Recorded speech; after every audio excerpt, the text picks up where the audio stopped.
ગુરુ હરિ પરમ પૂજ્ય હરિપ્રસાદ સ્વામીજીના આધ્યાત્મિક વારસદાર પ્રગટ ગુરુ હરિ પ્રબુદ્ધ જીવન સ્વામીજીના જંબુસર પંથકમાં 2 દિવસીય વિચરણ અને સભાઓ પ્રાદેશિક સંતવર્ય પૂજ્ય શ્રીજી ચરણ સ્વામી અને પૂજ્ય સાધુ સૌરભ સ્વામીજીના માર્ગદર્શન હેઠળ યોજાઈ હતી। સ્વામીજીના 2 દિવસીય આધ્યાત્મિક પ્રવાસનો મંગળાત ખાતેથી પ્રારંભ કરાયો હતો અને જંબુસર, કોટેશ્વર, કલક, સિંધવ, ઠાકોર, તલાવડી, નડિયાદ સહિતના વિસ્તારોમાં ભક્તોના ઘરે પધરામણી થતા કોટેશ્વર ખાતે જાહેર સત્સંગ સભા યોજાઈ હતી। આ સત્સંગ સભામાં પૂજ્ય પ્રબુદ્ધ સ્વામીજીએ સત્સંગ પ્રવચનનો લાભ આપ્યો હતો।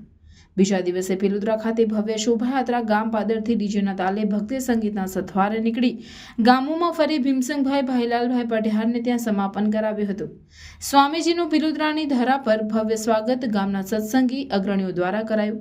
શોભાયાત્રામાં સરપંચ બળવંતસિંહ રાજ, મહામંત્રી બળવંતસિંહ પઢિયાર, સંતગણ સહિત હરિભક્તો ઉપસ્થિત રહ્યા।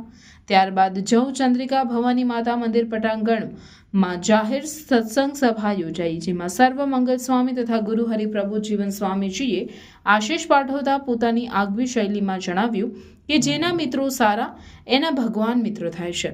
અભ્યાસ કરતા વિદ્યાર્થીઓને મોબાઈલ આપવો નહીં અને મન લગાવી ધ્યાનથી અભ્યાસ કરવો જોઈએ તથા પોતાના બ્રહ્માંડમાંથી બહાર નીકળી બ્રહ્માંડમાં રહેવું જોઈએ।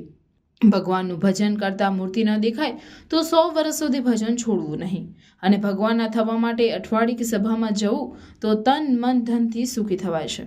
હરિપ્રભુધમના ભક્તો બસ એક તું જ રાજી થાની ભાવનાવાળા હોય છે।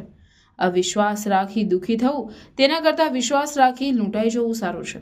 આ પુરુષો લૂંટવા આવ્યા છે અને હરિભક્તો ભગવાનનું સ્વરૂપ છે તેમ માને છે તેમ કહી પરમ પૂજ્ય હરિપ્રસાદ સ્વામીજી પ્રસંગોનું સુંદર નિરૂપણ કરી પ્રાદેશિક સંતના સાનિધ્યમાં રહેવાથી ભક્તિ વધશે। ધરતી પરની અઘરામાં અઘરી સાધના હોય તો તે ભગવાનને રાખવાની છે।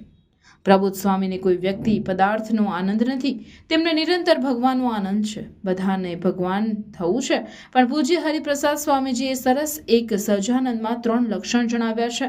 આ સહિત આગામી 5 જાન્યુઆરીના રોજ યોજાનારા મહોત્સવમાં પધારવા જાહેર આમંત્રણ પાઠવ્યું હતું। આ પ્રસંગે જંબુસર સત્સંગ મંડળ પ્રમુખ મકનજી પટેલ તથા કિશોરભાઈ જોડિયા સહિત મોટી સંખ્યામાં સત્સંગી ભાઈઓ બહેનો હાજર રહ્યા હતા।